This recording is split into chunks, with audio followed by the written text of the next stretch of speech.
for sure, it's even more tiring for the minds physically as well for the players. And of course, the pressure is there. They've got all their fans. We've got to take a look at the smart picks and bans. Let's see what it is gonna be in here. Magkakaroon nga ba ng saikuhan? But no, there's not gonna be an Aya in here still. But yeah, oh by the way, just to remind you guys, there is no Yue and Thorn that is allowed in this tournament. So just in case you're wondering, alright, why is there no Yue? Why is there no Thorn? By the way, binalita sa akin dito ni Giovanni, favorite na daw si Yue. Share ko lang.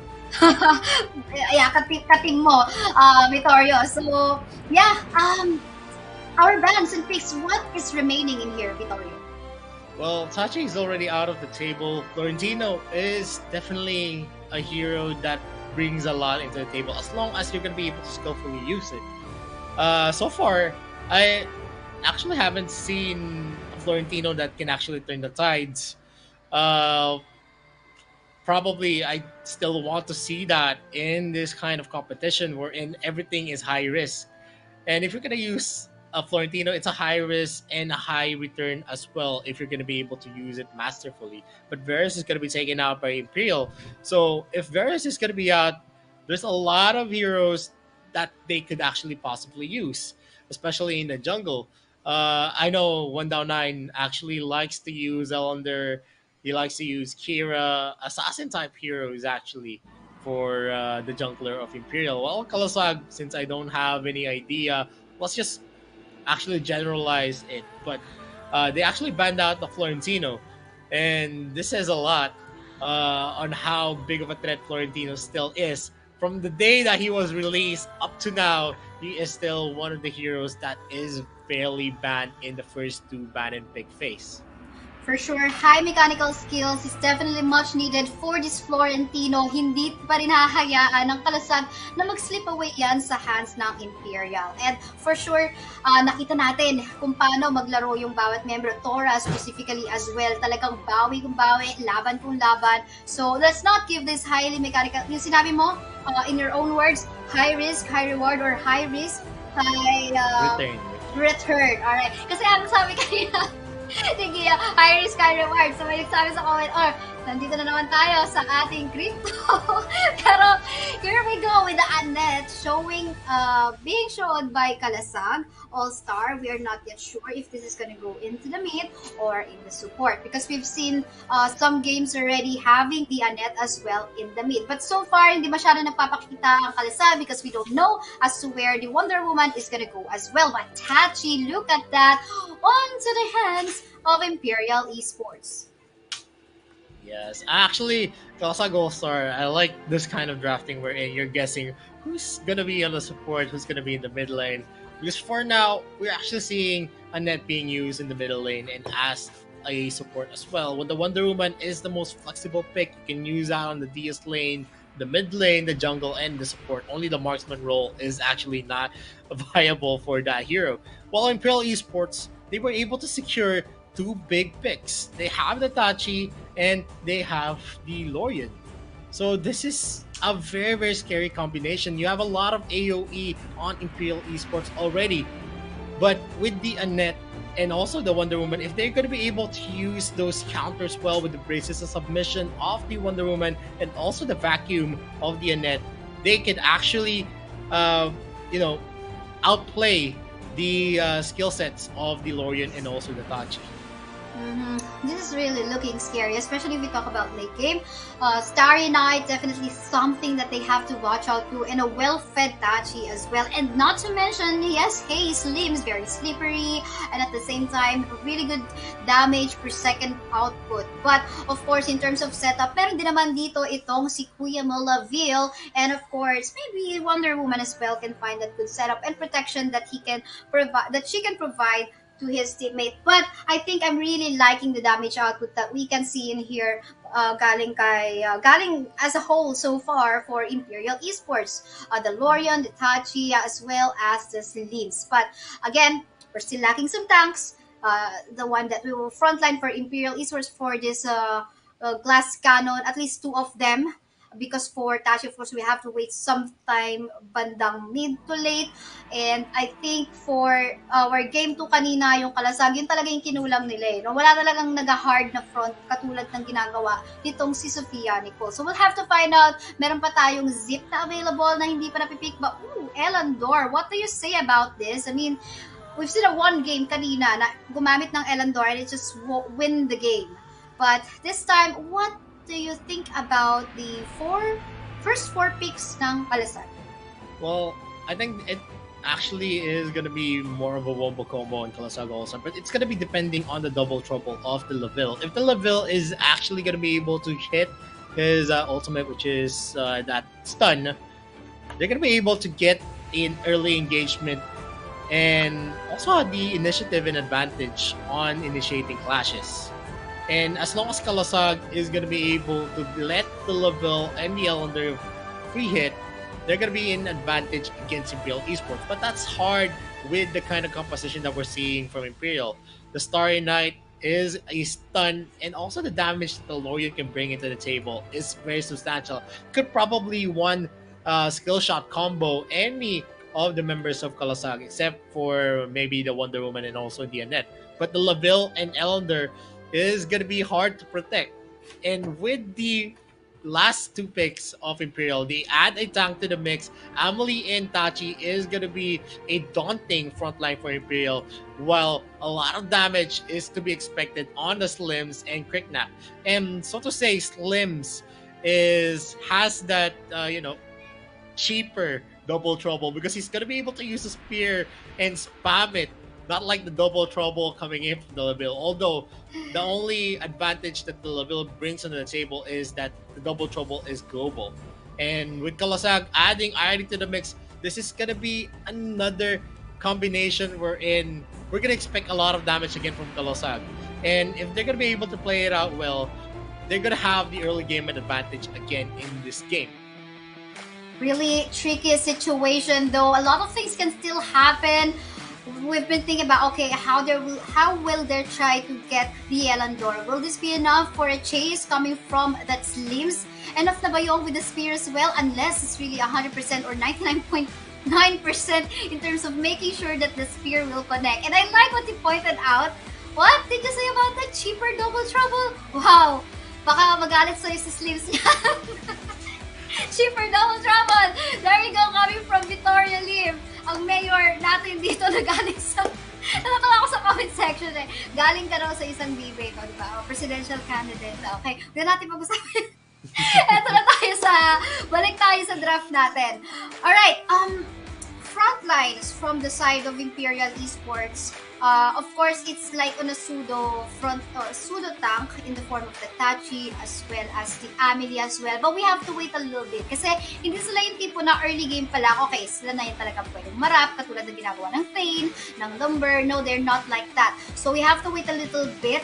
But of course, in terms of sa game or sa early game time natin, for sure, these teams, either of them, if they really want to get that momentum, they really need to find the play or I don't know, like invades and all that. But one thing pala na itatanong ko sa Vittorio, right? We don't usually see the invades happening na. Like in the early stages of the game, first 4 minutes, talagang either Sentinel muna or farm lang muna ng tahimik and wait for the dragon. Why is that happening in the current meta of ArenaofValor?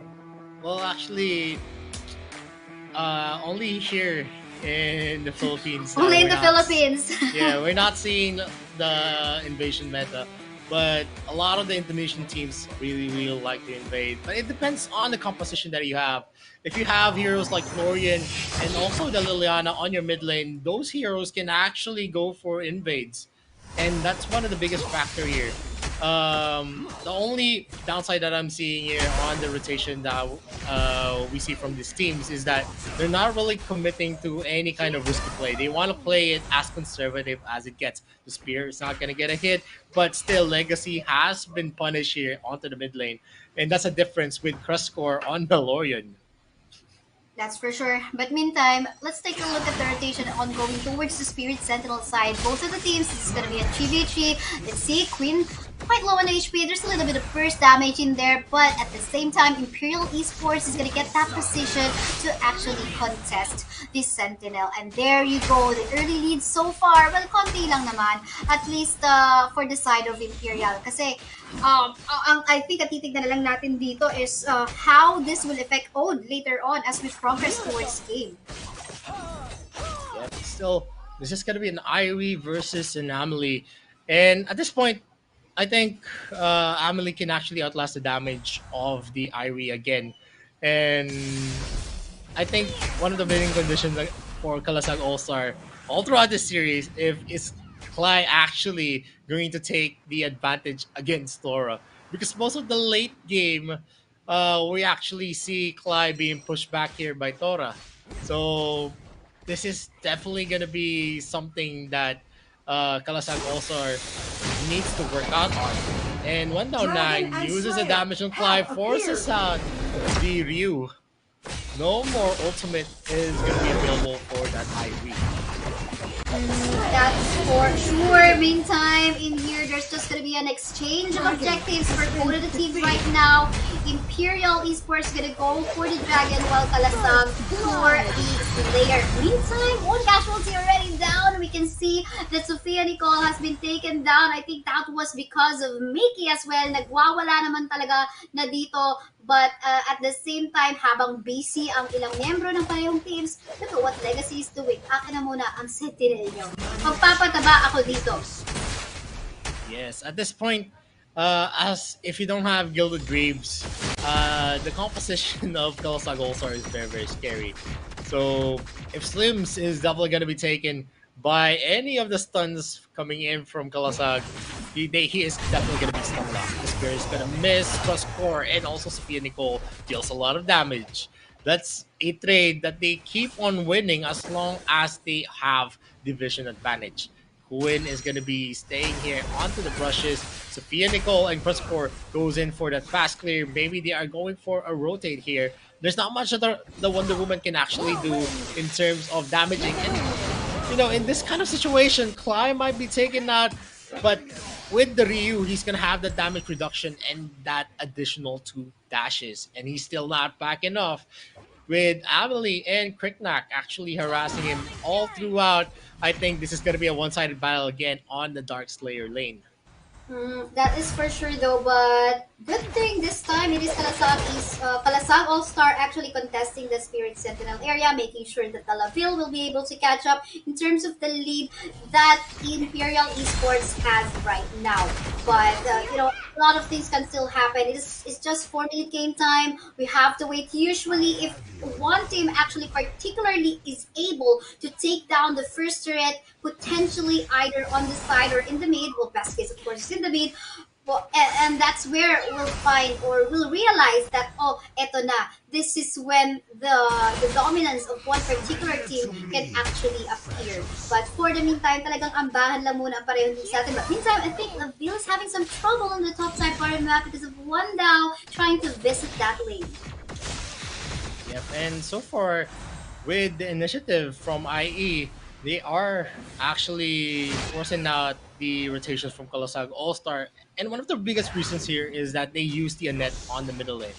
Annette is actually good in the late game, but in terms of the early game and the middle game, she's definitely going to be falling off in effectiveness.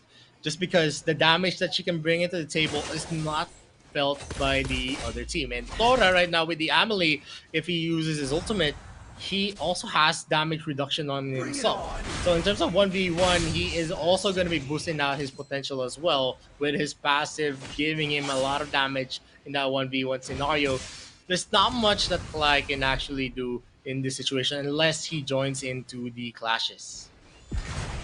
That's for sure. But right now, it's kind of hard to read as of the moment what really the teams are planning. But so far, gonna be liking how the supports are rotating and assisting as to where the tumblers are as well. Now the focus is on the Dragon side. The side of Imperial Esports gonna be taking it down.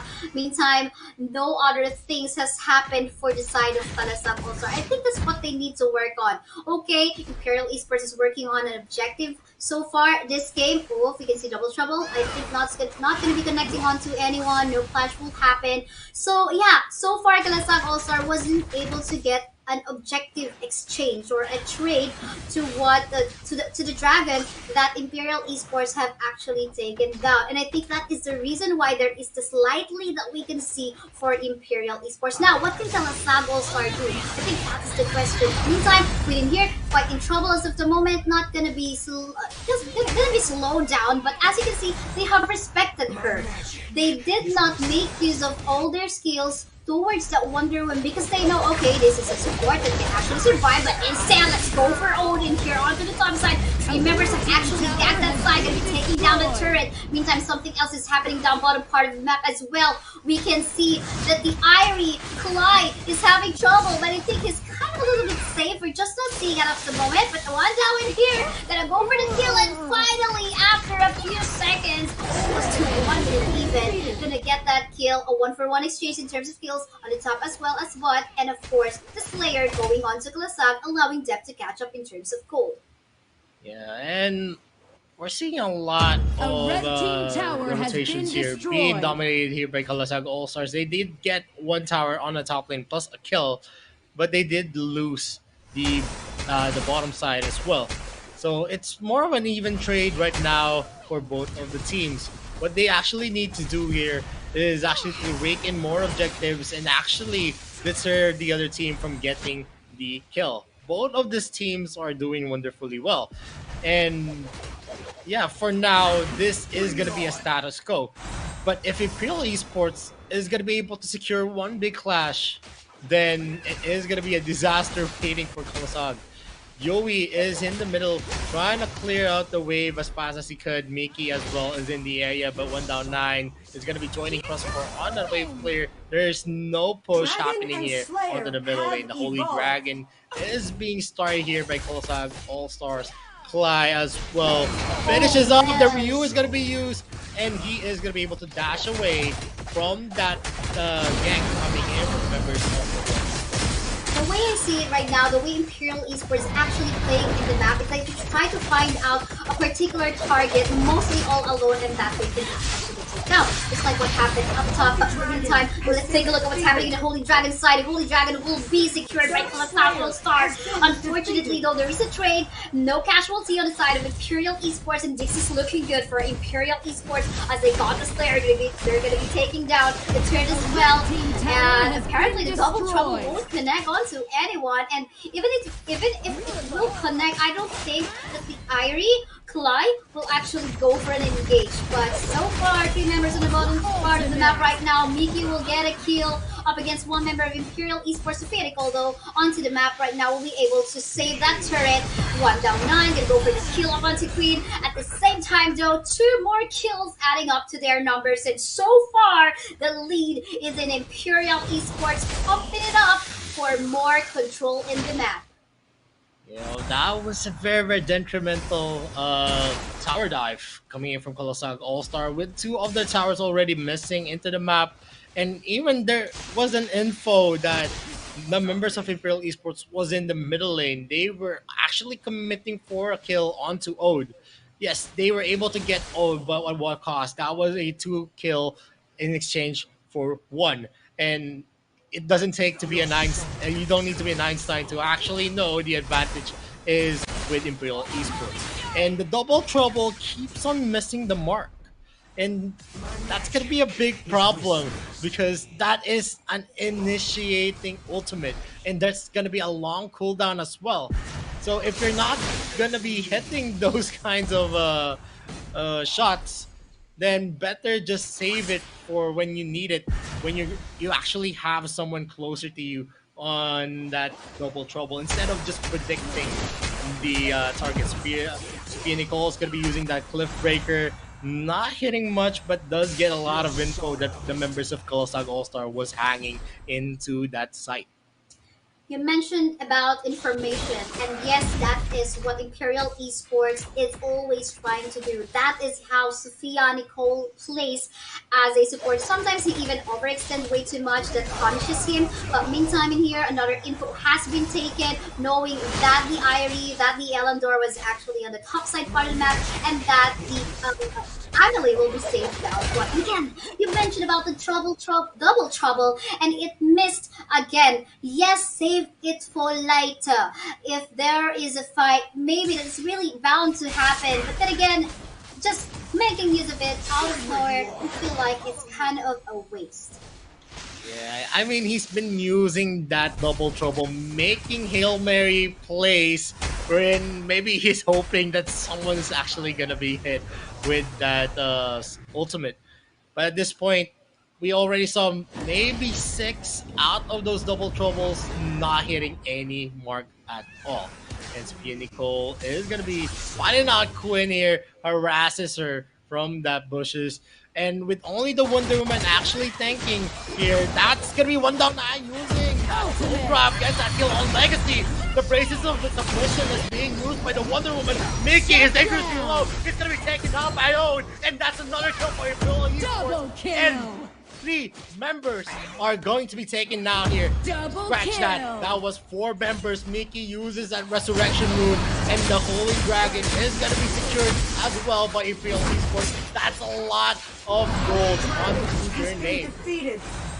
What consistency Imperial Esports is displaying right now. Let's take a look at the insert replay that has happened a while ago. Mickey was the first one to be taken down. We believe so, and just like that, Ode, he's gonna get the kill for that, and followed by the rest of the members, gonna get the double kill even, and that made Imperial Esports even more powerful and getting a huge amount of, again, the double trouble being used out of nowhere. I mean, yes, maybe an attempt to go for a steal, but I'm not too sure because it could have been a waste or nothing's happening. Let's say, okay, there's the cooldown and you have to wait for it for a few more seconds again. But what if there are the members of Imperial Esports actually going for clashes? But then again, we do understand it could be a 50-50. If Imperial Esports doesn't get that Slayer, then it's good. At least they will be able to push it up against it. But he I don't know, just keep him using it, and we just have to find out on maybe the Hail Mary play coming from Kalasag Allstar to make this their own game. Yep. And Kalasag All-Stars is not going to be confined into the side of the map. And that's another drone drop. Fly almost falls down. Double trouble, not going to get a hit again. That's going to be a late ultimate. While Sophia Nicole actually secures a kill onto Legacy on the bot lane with Ode. And they have that tier 2 turrets onto the top lane and also the bottom lane. They summon here the Slayer to go for a tier 3 push. But it's not going to be enough because it is not spawned into the range of the tier 3 turret. But at the same time, Fly was able to actually get that wave clear. Mid lane is going to be taken here by Ode again. The braces submission being used. He goes for the disengagement, and the drone up is used again on Kin.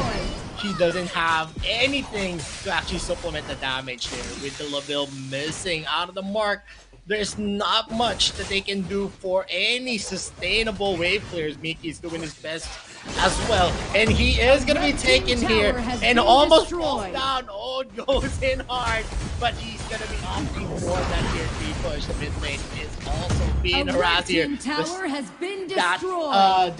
Just the top lane, the bottom lane tier 3 turrets being taken out is already a big win for IE.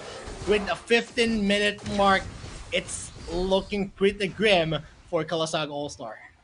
Ooh, this match is intense. 15-minute game time so And far. moving forward, we're gonna see the Dark Lord Slayer spawn in here as the 15-minute mark reaches into conclusion. Ken, Yowie, and the others are gonna be able to spot out Crosscore into the bush, but there's not much that they can do without any kind of tank.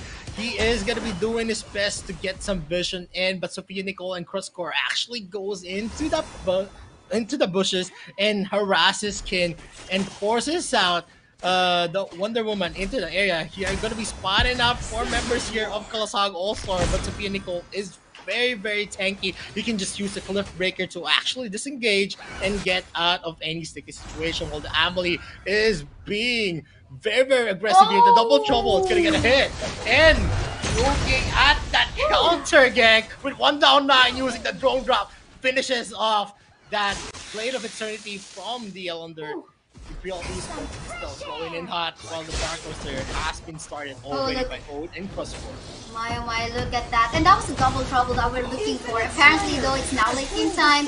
Tora is actually able to survive, of course, with assistance coming from teammates as well. And as we have seen Sophia Nicole on this statue, he doesn't care if he's half-life. He's gonna make it come back. He's gonna regenerate all of that as he tries to become even more aggressive. And now we've got the Dark Slayer in here in the middle lane. Queen super low with HP. Oof, the spear will not connect thanks to that shielding. The double trouble will connect onto 1 down 9, but apparently there's no clash that has happened. It's still Kalasag Allstar trying to be as defensive as possible, but I like what the Slims as well as the Amelie is doing here, trying to balance off the minion waves in such a way everything will be pushed towards the base of Kalasag All-Star at the same time. So, is this gonna be it, Vittorio? I don't know what to say. I don't want to predict it right away, but it's looking strong and consistent so far for Imperial Esports, and they're gonna